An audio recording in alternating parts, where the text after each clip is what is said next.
दादू दादू क्या करते हैं, दादी दादू उन्हें बिजी रखते हैं, उन्हें कहानियां सुनाते हैं, उन्हें कहानियां जो भी बच्चे सीखते हैं है ना गल सही। हूँ देखो सोसाइटी है साड़ी, समाज है, बच्चे बाहर चलते तो पता नहीं कुछ कोल बैठा है कुछ कोल नहीं। समाज को बनाया अस लोग की बनाया, अस ही है समाज च।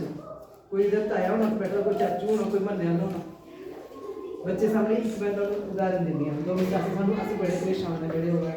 तो मैं ना उस दिन गई ड्राइवर की गई ना कि ना, तो वो ड्राइवर पता क्या क्या साढ़े घर में बड़ा पूजा पाठ होता है, सारे मैं नाम देवता की पूजा करते हैं।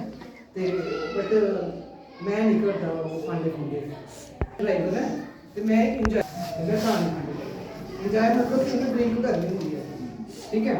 तो वे लोग ये करते कि हाँ बड़ा दुखी बड़ा परेशान थे, आइए उन्हें ड्रिंक कर लें बच्चे सामने। तो बच्चे जिन्हें बच्चे बड़े परेशान होते तो बच्चे भी ये सीखते हैं, बच्चे सामने अगर सिगरेट भी आना दादू चाचू पापा कोई इन्हें भी सीखना, ठीक है। ये सब चीज़ें कोई बच्चे को परेशानी की दवाई है, ठीक है। ये सब चीज़ों का बड़ा ज़्यादा ध्यान रखना, पापा की मम्मा की सारी की